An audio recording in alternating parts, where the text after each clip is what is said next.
Muchas gracias por continuar en esta primera jornada de salud organizacional y del trabajo. A continuación, seguiremos con el programa con la conferencia Cultura organizacional y bienestar emocional de los trabajadores. Cómo generar ambientes laborales saludables, a cargo del doctor Javier Reyes Hernández. A continuación, voy a leer su semblanza. Es doctor en Ciencias Psicológicas por la Universidad de La Habana, profesor titular e investigador titular de la Academia de Ciencias de Cuba, docente e investigador a tiempo completo y consultor de empresas por más de 20 años en las áreas de liderazgo, cultura y clima organizacional, equipos de trabajo de alto rendimiento, empoderamiento y desarrollo organizacional e indagación apreciativa. Colabora como profesor invitado en diversos programas de maestría, especialidad y otras modalidades de posgrado en universidades, institutos y centros de investigación en Chile, Ecuador y España. Ha sido autor de múltiples publicaciones en revistas especializadas. Es parte del equipo coordinador del grupo Cambio Humano del Centro de Investigaciones Psicológicas y Sociológicas en La Habana, de la Red Iberoamericana de Practicantes y Académicos del Paradigma Apreciativo, y miembro consultor de Inspiring Partner Barcelona. Actualmente se encuentra desarrollando una estancia de investigación postdoctoral en la Facultad de Psicología de la Universidad Nacional Autónoma de México. Cedo la palabra al doctor Javier Reyes Hernández. Mucho gusto de que esté con nosotros. Sí, buenas tardes. Para mí es un placer poder estar en esta jornada. Agradecer a la invitación de la coordinación de la jornada, así como de la Facultad de Psicología, en la que estoy realizando una estancia postdoctoral bajo la asesoría de la doctora Juana Parlán. La ponencia que quiero compartir con ustedes es básicamente una reflexión que lleva como título La cultura organizacional y el bienestar emocional de los trabajadores. Cómo generar ambientes laborales saludables.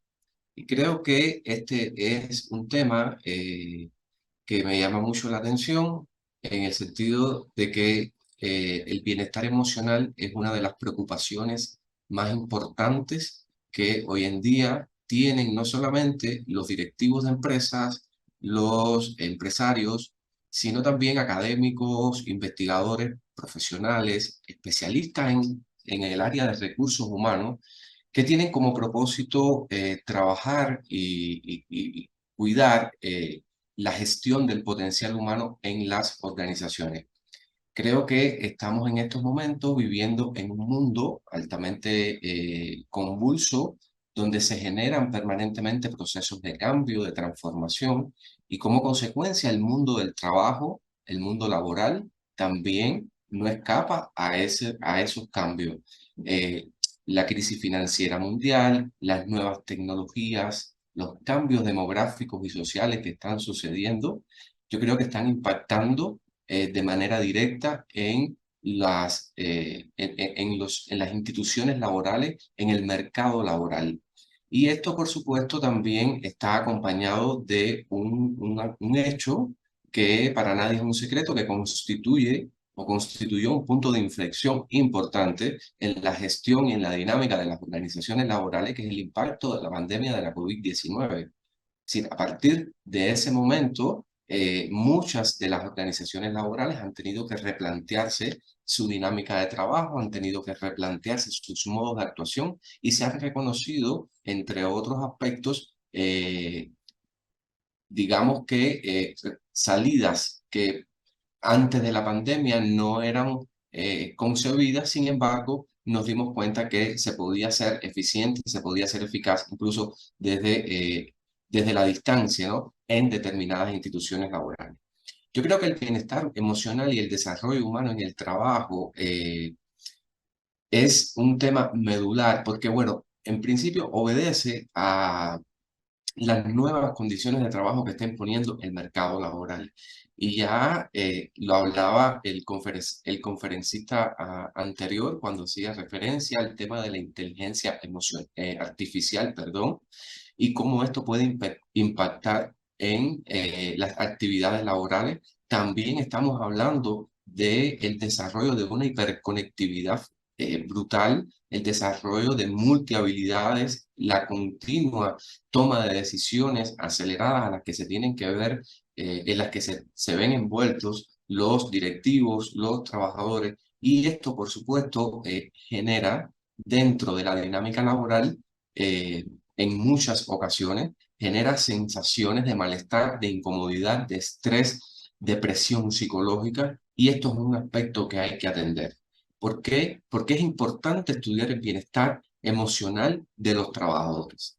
Yo creo que en principio hay una razón básica, hay una razón fundamental, y es porque incide en la salud física y psicológica del colaborador y colaboradora.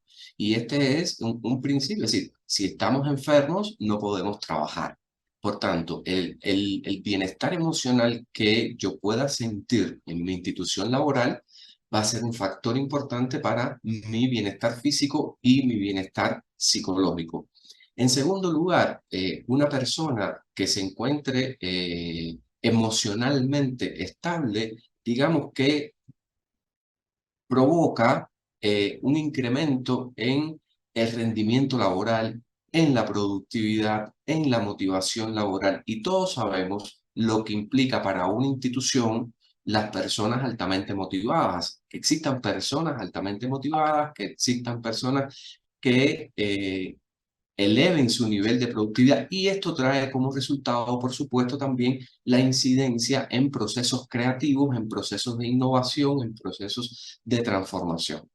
Mientras más motivado yo me siento con la tarea que haga, más posibilidades tengo de crear y más posibilidades tengo de innovar y más posibilidades tengo de, digamos que, avanzar en el proyecto de empresa. Porque aquí hay una cuestión importante, y es la relación ser humano-empresa. Porque todos llegamos a nuestras instituciones, a nuestras organizaciones con una expectativa, y esperamos que esas organizaciones satisfagan nuestras expectativas. Que estas expectativas van en todos los órdenes, no solamente en el plano material de recompensa económica, sino también en el plano de realización profesional y de crecimiento profesional y también personal. Pero a su vez también hay una relación bidireccional, porque las empresas también nos contratan para el cumplimiento de determinadas tareas que son el objeto, es decir, la razón de ser de dicha empresa. Por tanto, cuando esa relación bidireccional se complementa con elevados niveles de motivación, de creatividad y de innovación por parte del trabajador, creo que fluye un ambiente extremadamente saludable. Y por último, es importante también el bienestar emocional, porque genera, evidentemente, un sentido de compromiso, un sentido de pertenencia y un sentido de identidad. Y creo que cuando yo me siento comprometido con algo, yo lo cuido, yo lo protejo y yo estoy permanentemente apostando por ese algo. ¿Ya? Entonces, podemos encontrar personas que van a su trabajo, realizan su tarea, las 8 horas que le toca, las 7, las horas que le toca, y de ahí no hacen el esfuerzo por desarrollar un paso más. ¿Por qué? Porque no tienen sentido de pertenencia, no tienen compromiso, no tienen motivación laboral. Y yo creo que detrás de toda esta amalgama de ideas está presente el tema del bienestar emocional. Por eso es que yo me pregunto, y estas son algunas interrogantes que pueden resultar hilos conductores durante esta reflexión: ¿qué factores son los que influyen con mayor relevancia en el bienestar emocional? ¿Por qué la retención del talento humano en la organización se ha convertido en una prioridad de los directivos? Y una tercera pregunta, que también es un foco interesante a la hora de debatir sobre estos temas asociados con la motivación y la retención del talento humano, es: ¿un salario elevado, un sistema de recompensas atractivo, es una condición sine qua non para lograr un bienestar emocional en los sujetos? Muchos creerán que sí, muchos creerán que sí. De hecho, hay un amplio debate en relación a esto, pero creo que esto tiene múltiples dimensiones. Lo que sí, hay una realidad que creo que está marcando la dinámica laboral, y es la evolución que ha sufrido, para bien, por supuesto, que ha sufrido la concepción de trabajo, de lo que es el trabajo. Porque históricamente se ha visto el trabajo como sacrificio. Entonces hemos hemos visto personas que le dedican 8, 10, 12 horas al trabajo, incluso en los ratos de ocio, de recreación, los fines de semana. Y entonces pensamos que mientras más tiempo le dedicamos al trabajo, entonces más compromiso tenemos con ello. Y eso puede ser un arma de doble filo, porque hay es decir, hay una cuestión que nos está diciendo, el trabajo tiene que ser para mí una fuente de realización personal, una fuente de realización profesional. Yo tengo que tener un sentido, el trabajo tiene que tener para mí un sentido importante de vida. Y no solamente, y nos podremos preguntar, bueno, pero eso depende del tipo de trabajo. Mira, yo creo que el trabajo, mientras sea un trabajo honesto, mientras sea un trabajo que aporte socialmente, la persona puede encontrarle un sentido importante de vida a ese trabajo. Pero creo que es una evolución que bien valdría la pena reflexionar sobre ello, porque no podemos a nuestros colaboradores hacerles sentir que el trabajo es un sacrificio de vida. El trabajo es un espacio de realización personal, profesional e institucional. Y es por esta razón que introduzco un concepto que a mi juicio está muy vinculado con todo lo que hemos estado hablando y tiene que ver con los factores de riesgo psicosociales presentes en las instituciones laborales.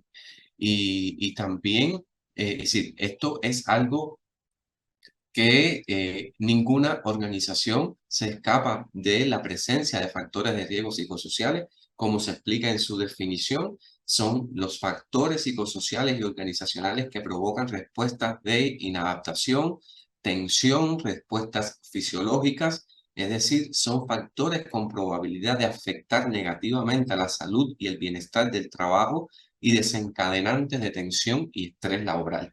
Sobre todo eso, desencadenantes de tensión y estrés laboral. Y no creo que ninguna institución, por muy bien diseñada que esté, se escape a la presencia de factores de riesgo psicosociales, porque hay un componente muy subjetivo en este tipo, en estos aspectos, es decir, la percepción que yo tengo como trabajador, como colaborador, de lo que puede representar un acontecimiento determinado en la empresa, no necesariamente tiene que coincidir con el resto de los colaboradores. Por tanto, más allá de la realidad objetiva que implican estos factores de riesgo psicosociales, hay una interpretación subjetiva que hacen los individuos, que hacen los sujetos dentro de la organización. Y es por eso que, según el Instituto Nacional de Seguridad e Higiene en el Trabajo de España, que elabora anualmente una encuesta nacional sobre condiciones de trabajo, en uno de sus apartados hace referencia a los ámbitos en los que se agrupan estos factores de riesgo psicosocial y habla en primer lugar de las exigencias de trabajo.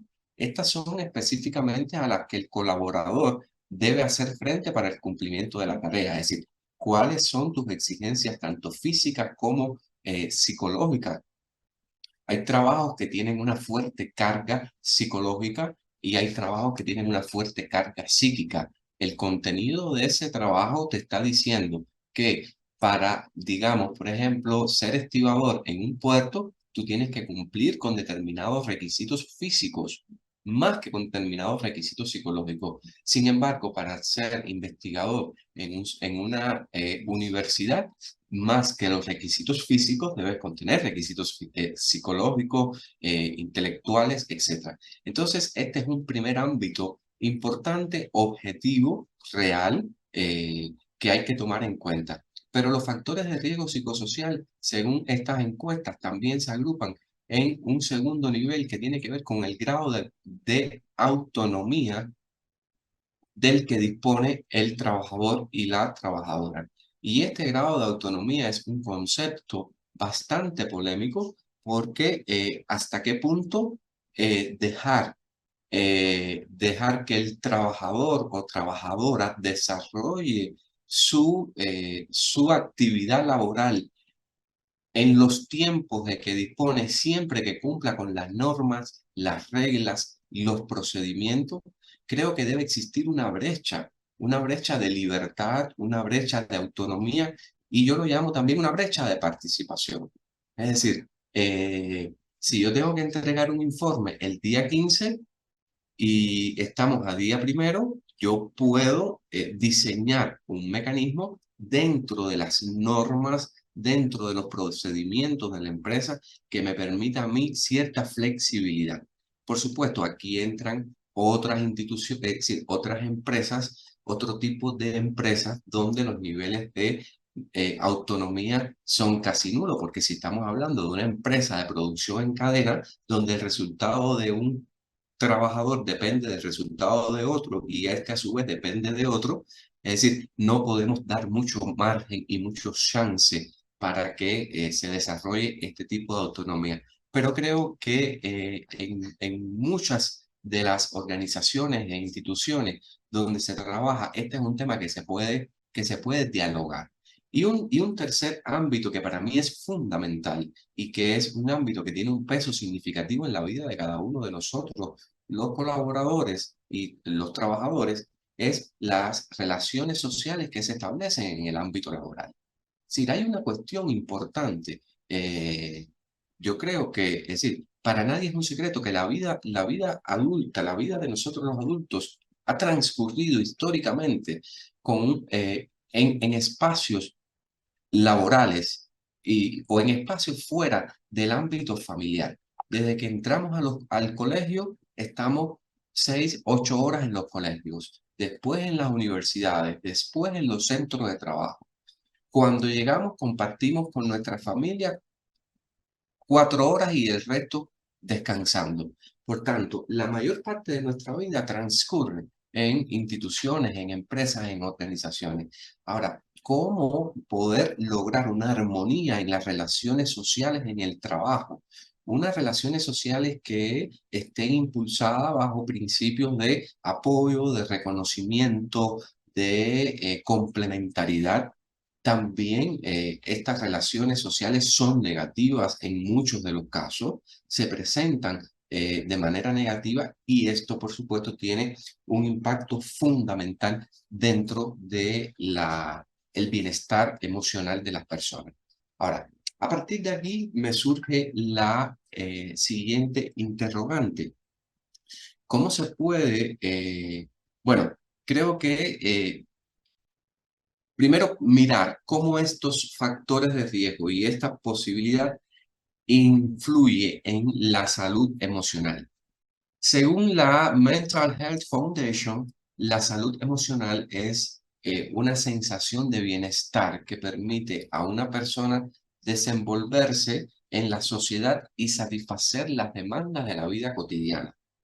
Creo que según esta definición, las personas con buena salud emocional tienen capacidad para afrontar enfermedades, cambios, pérdidas y cualquier otro evento adverso en la vida. Por tanto, es importante reconocer dentro de nuestras instituciones laborales, y estoy hablando ahora en una posición de académico, en una posición de investigador, pero estos son reflexiones que nosotros dentro de nuestros espacios de trabajo con las empresas tenemos que estar tratando de, es decir, tenemos que procurar que esto sea asimilado por parte de los directivos y trabajadores de esa empresa, porque sabemos la importancia, el valor y el reconocimiento que tiene esto. Porque yo creo que personas emocionalmente sanas en ambientes laborales son capaces, en primer lugar, de transmitir como efecto de bola de nieve, digamos, sentimientos de alegría, de satisfacción, de bienestar, de gratitud. Estas personas también tienen una capacidad de respuesta ante contingencias y ante situaciones límites donde pueden existir bloqueos emocionales para dar por parte de las personas que inhiben la respuesta hacia ellos. Estas personas, en alguna medida, no solamente le otorgan sentido de su sentido de vida y propósito a su vida, sino son capaces de acompañar, de provocar esta sensación en otras personas también. Son sujetos estables emocionalmente, capaces de establecer relaciones interpersonales satisfactorias en el ámbito laboral. Y yo creo que cuando escuchamos esto, yo lo primero que me pregunto es, ¿quién no quisiera tener dentro de su equipo de trabajo, dentro de su organización laboral, personas con estas características? Yo creo que es como una, digamos, es una bendición poder contar dentro de nuestro círculo de colegas, personas que se muestren con desde esta perspectiva. Ahora bien, es decir, quiero seguir conectando el tema con lo que, a donde quiero llevar y es a la cultura organizacional. Es decir, cómo enlazar todos estos temas de factores de riesgo psicosocial, de salud emocional, de felicidad en el trabajo, con la cultura organizacional.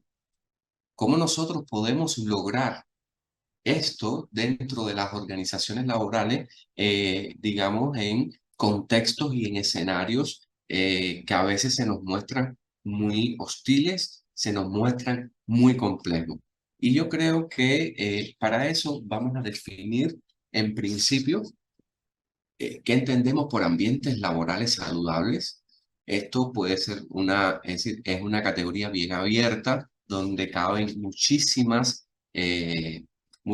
interpretaciones, donde cabe todo un conjunto de elementos que van desde los aspectos físicos, desde el ambiente físico, es decir, las condiciones de trabajo, los recursos materiales con los que cuento, los incentivos materiales, las normas, procedimientos establecidos, son condiciones materiales de la propia existencia para realizar la actividad.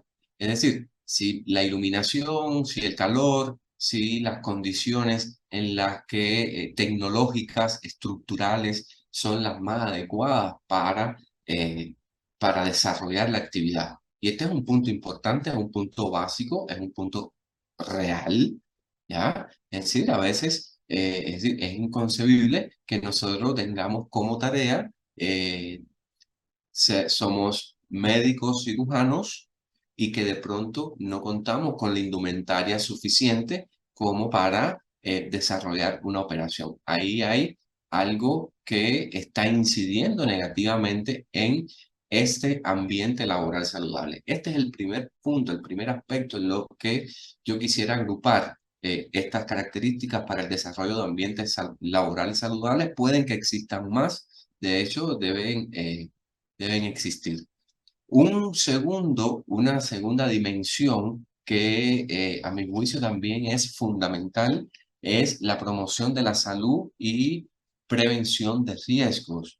Es decir, las instituciones y empresas deben diseñar programas, deben crear programas para estar permanentemente propiciando espacios, entornos que estimulen la promoción de la salud, el desarrollo de campañas de sensibilización, programas de servicios de salud y apoyo psicoemocional, no solamente a los trabajadores, sino también a sus familiares. Y esto es un aspecto importante porque, como dije hace un momento, las dinámicas laborales en la contemporaneidad están sometidas bajo mucha presión, no solamente física, sino también psicológica, y es importante que los trabajadores reconozcan en nuestras instituciones laborales que tienen posibilidad de acudir a servicios para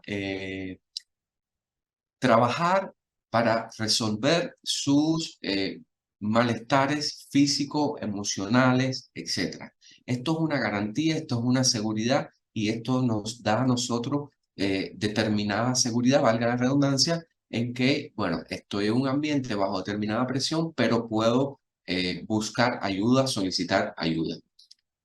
Y una tercera categoría que a mi juicio es también fundamental, es algo que digamos que integra, que engloba las organizaciones laborales donde trabajamos y tiene que ver específicamente con la cultura organizacional. La cultura organizacional es otra de las dimensiones que a mi juicio propicia, facilita o limita los ambientes saludables dentro de las organizaciones laborales. Porque la cultura organizacional, a mi juicio, siempre, es decir, está muy vinculado a la experiencia del trabajador o de la trabajadora asociado a la percepción que tiene de bienestar. Y aquí subrayo el tema, la experiencia del trabajador, porque vuelvo a un punto inicial. Todo tiene que ver con la representación subjetiva que nosotros hagamos del espacio y del ambiente. Y para algunas personas, determinadas normas, procedimientos, estándares de funcionamiento a nivel organizacional son favorables y para otras no.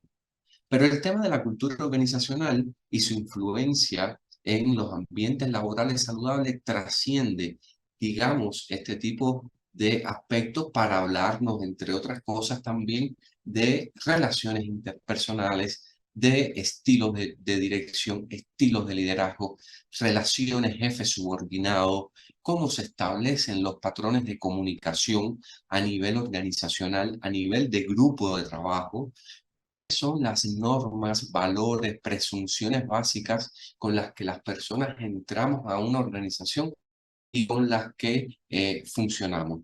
Y yo creo que aquí hay mucha tela por donde cortar, porque de las tres dimensiones es esta la dimensión más subjetiva. Es decir, es una dimensión que no se puede ver, no se puede reconocer, no se puede tocar, sin embargo, a diferencia de las otras dos, sin embargo, es una dimensión que sí se puede sentir.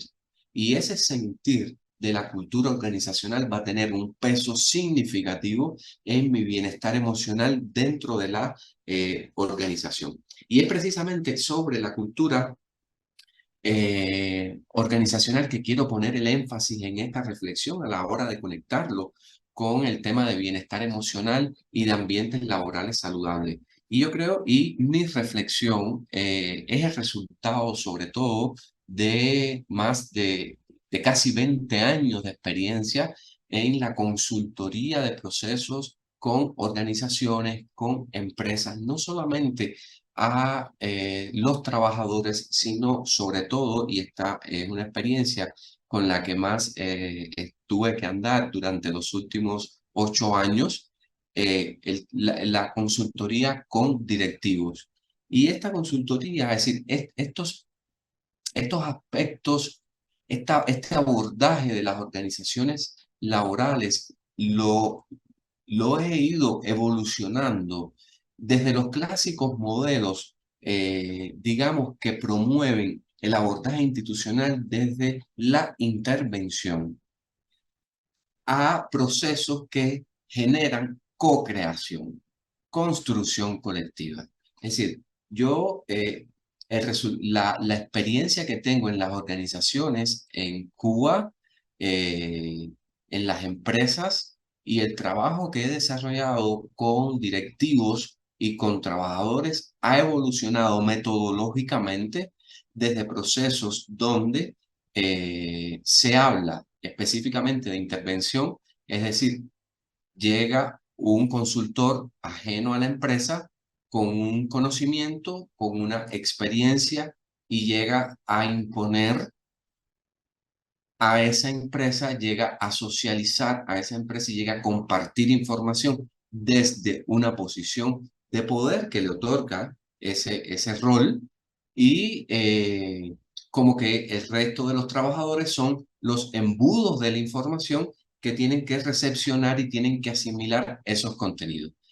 Hace mucho tiempo que pasé de ese modo de actuación para generar procesos participativos, procesos dialógicos, procesos de co-creación, donde se integren los diferentes elementos, los diferentes puntos dentro del sistema organizacional. Y el resultado realmente es impresionante, ¿no? A mi juicio es impresionante y esto va a determinar que, y esta es una afirmación que también es transversal a toda la presentación, y es que considero que para crear ambientes laborales saludables que contribuya al bienestar emocional de los trabajadores, con todo lo positivo que ya hemos hablado, que todos sabemos, creo que se debe generar una cultura organizacional apreciativa.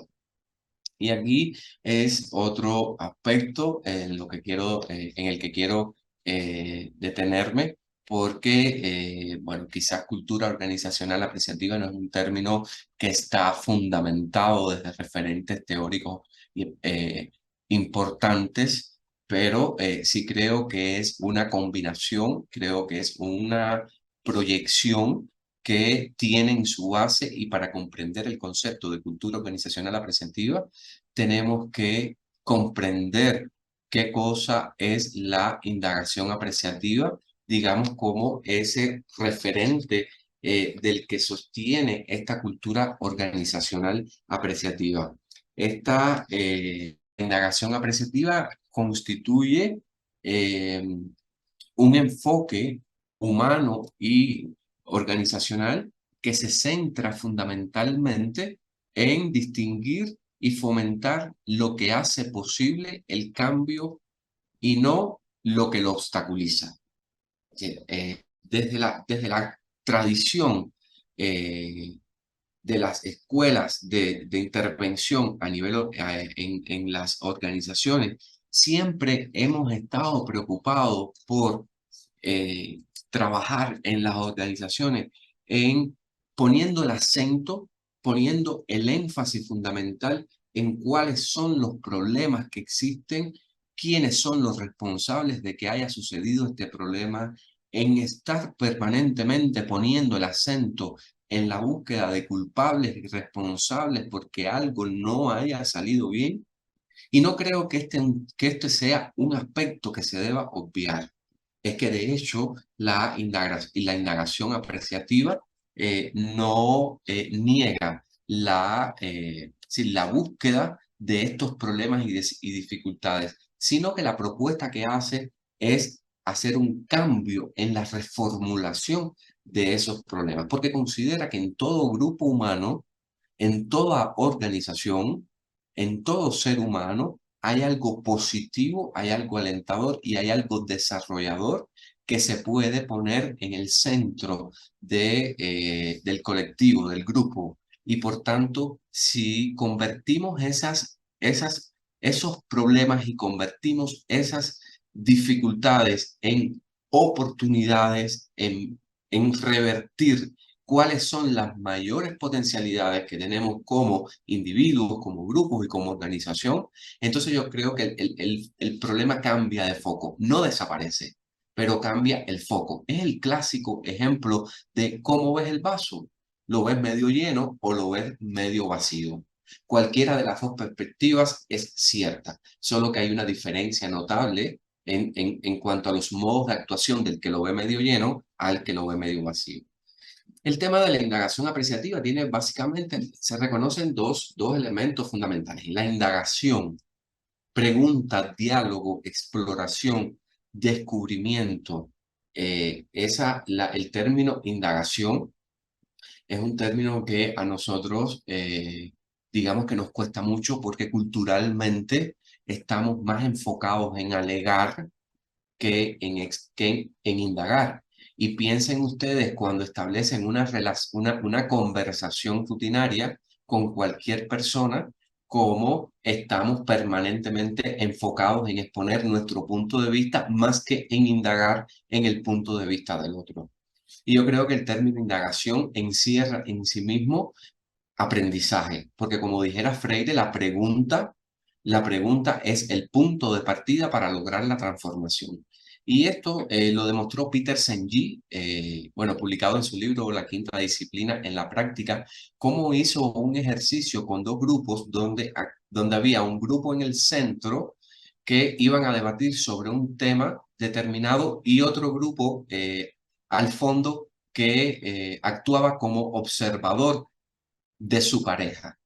Y se demostró que más del 90% de la conversación del grupo que estaba adentro transcurrió desde el alegato, desde la exposición de mis puntos de vista, desde esperar que tú termines para yo presentar, para yo decirte lo que pienso. Entonces, no nos damos tiempo para ese proceso de descubrimiento, ese proceso de exploración, ese proceso donde podemos lograr que la otra persona haga insight y donde podemos lograr que la otra persona comience un proceso de autotransformación solo con la pregunta.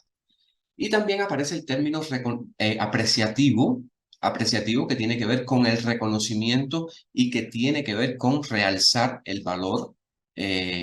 También es una cuestión que a veces se nos dificulta porque a veces nos cuesta mucho trabajo reconocer al otro, ya realzar el valor del otro. Y esta es una premisa que para el buen funcionamiento organizacional creo que tiene que potenciarse en las empresas.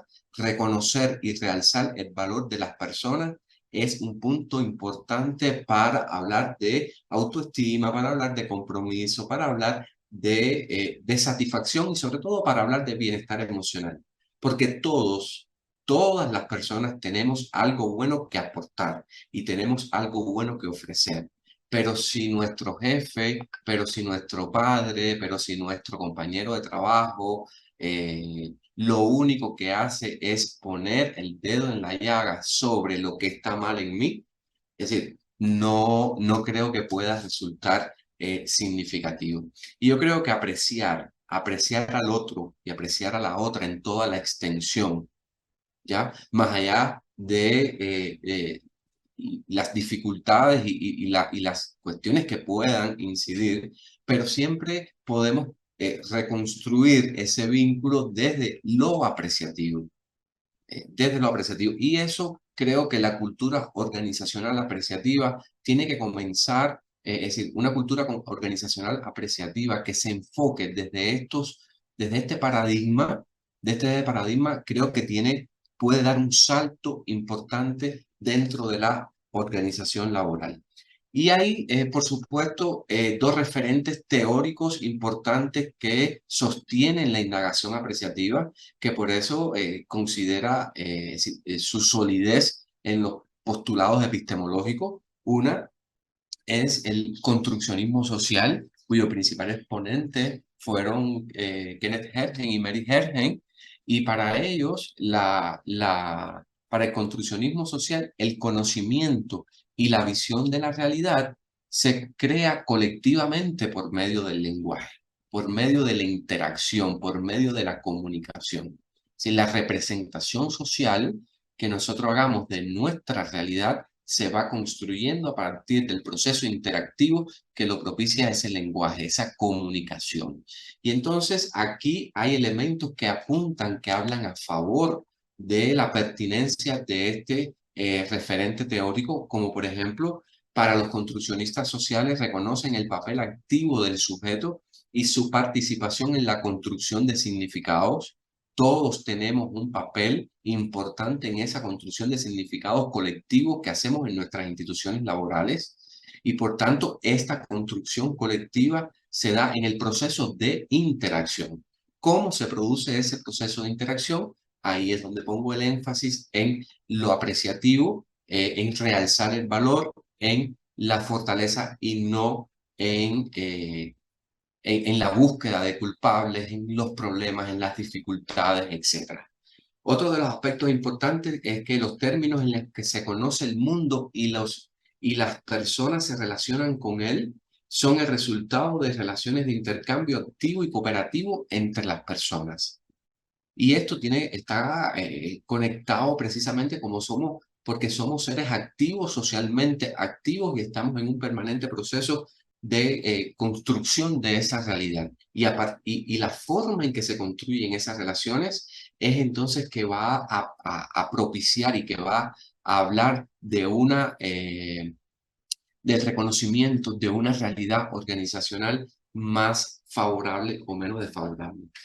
Otro aspecto tiene que ver con el lenguaje, que se constituye como una parte activa en el proceso de construcción de la realidad. Ya lo hablamos, la comunicación, el diálogo, fundamental para las relaciones interpersonales, para mantener relaciones interpersonales abiertas, saludables. El conocimiento debe tener un sentido de transformación y de cambios. Debe tener repercusiones axiológicas que involucren emociones, acciones y valores personales. Ojo con esto también, a mi juicio, este es un punto importante.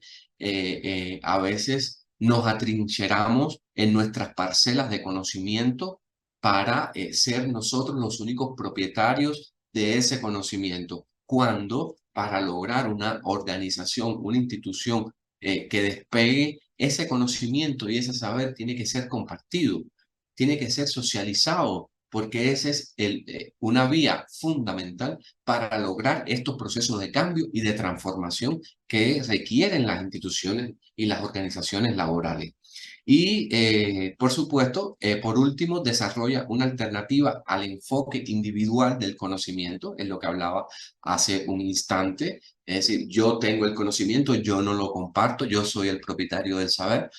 Para el construccionismo social, en ese proceso de interacción social, se desarrolla una alternativa al enfoque individual, resaltando el papel que juega el saber colectivo.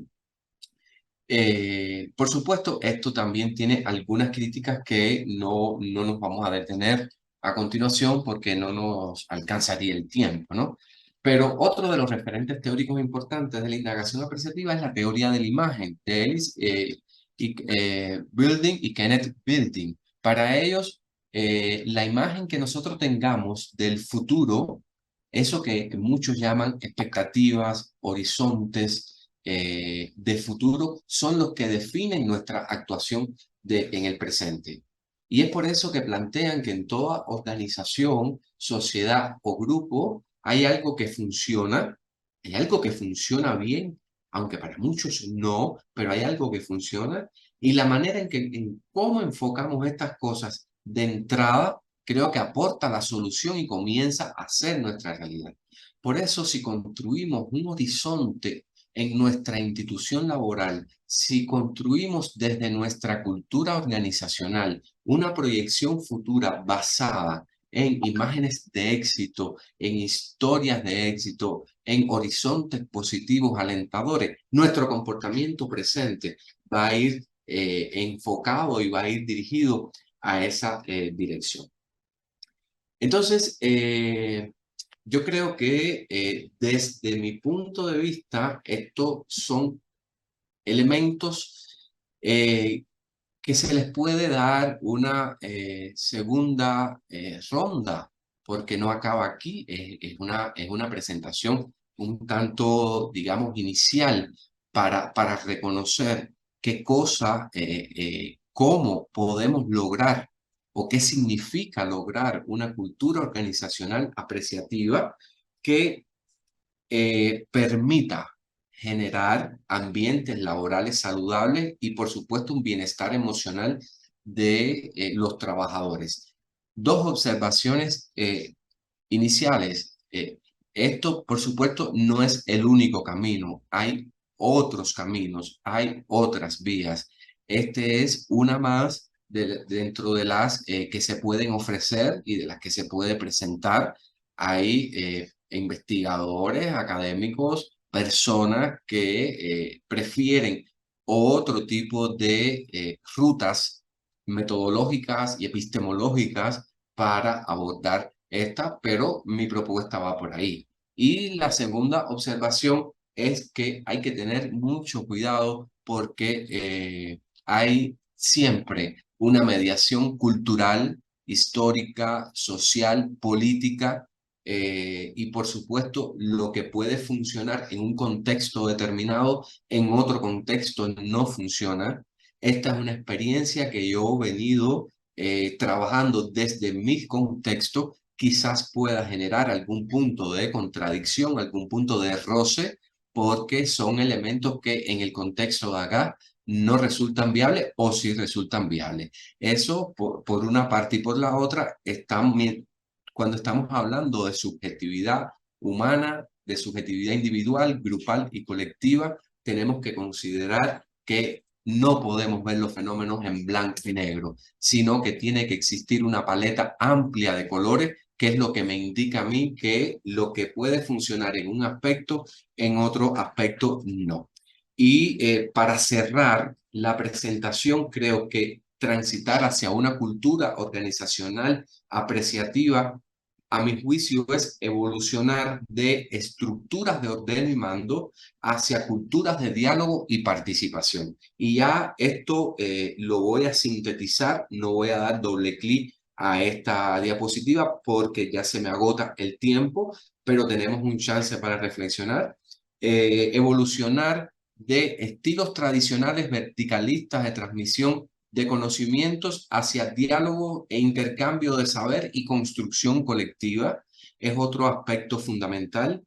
Romper con la familiaridad acrítica para lograr generar un pensamiento propositivo, reflexivo para la transformación. Una cultura organizacional apreciativa permite evolucionar desde ese interés que tenemos mucho por el resultado, por el producto final, y hacia disfrutar más el proceso como una fuente infinita de aprendizaje y crecimiento de los sujetos. Las emociones no son necesarias, yo creo que sí, que se debe propiciar las expresiones sentipensantes de los sujetos en las organizaciones. Y finalmente, un tema que puede ser tema de otro espacio de diálogo es evolucionar de un poder centralizado a un poder compartido y horizontal.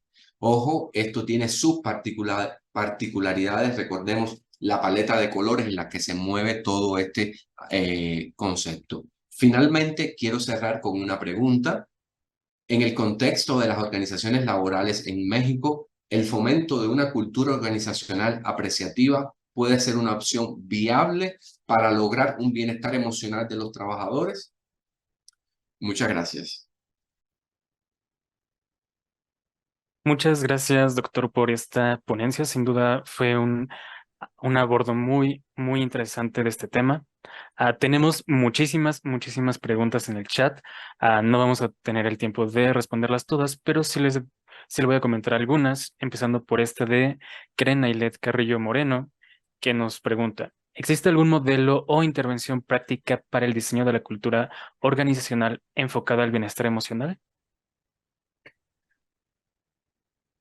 Bueno, la propuesta que yo les traigo es un modelo que parte del modelo de las 4D descritos en la metodología de la indagación apreciativa y Discovery, Dream, Design and Destiny. Diseño, sueño, descubrimiento, sueño, diseño y destino. Es un modelo que permite evolucionar en proceso de construcción grupal sobre los principales aspectos de la cultura organizacional que están incidiendo en nuestro bienestar emocional.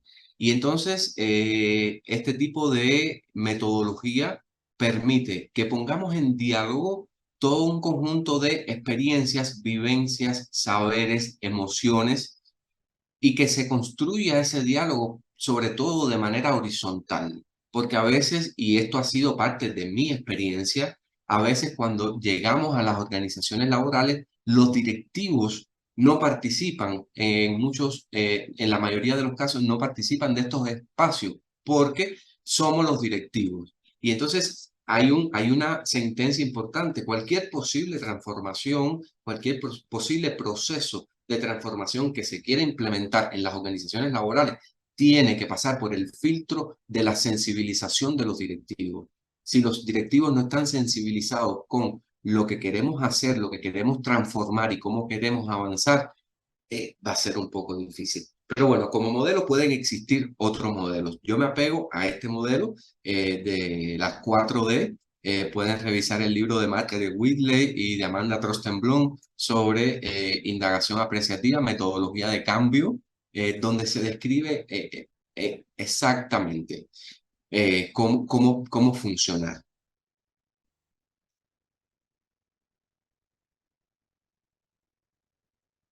Perdón, no lo escucho. Muchas gracias, doctor. Con esa respuesta respondí un poco a esta siguiente pregunta, pero también ah, ¿hay más bibliografías sobre este tema que pueda recomendar? Sí, hay muchos autores que han escrito sobre el tema. Puedo recomendarles a Federico Varona de la Universidad de San José de California, Margaret Whitley, Amanda Trostenblom. Podemos hablar también de Adam Grant, Miriam Subirana e Ignacio Páez. Tenemos una red iberoamericana de practicantes y académicos del paradigma apreciativo, donde se incluyen no solamente académicos, sino practicantes de cualquier nivel y generamos espacios de intercambio, de diálogo, de experiencias súper interesantes porque en algunos momentos reflexionamos sobre elementos teóricos, metodológicos, pero en otras ocasiones compartimos experiencias prácticas y eso enriquece mucho el acervo de cada uno de los participantes. Los invito a incorporarse. Después, si quieren, les dejo el enlace del grupo. Muchas gracias, doctor. Nos da tiempo para una última pregunta, y esta es de Edith Martínez, que dice, ¿qué habilidades considera necesarias que tengan las personas encargadas en este proceso de co-creación? Bueno, en principio, aquí estamos hablando de los profesionales, académicos, consultores que entramos a una organización a facilitar estos procesos. Esto es un punto de vista.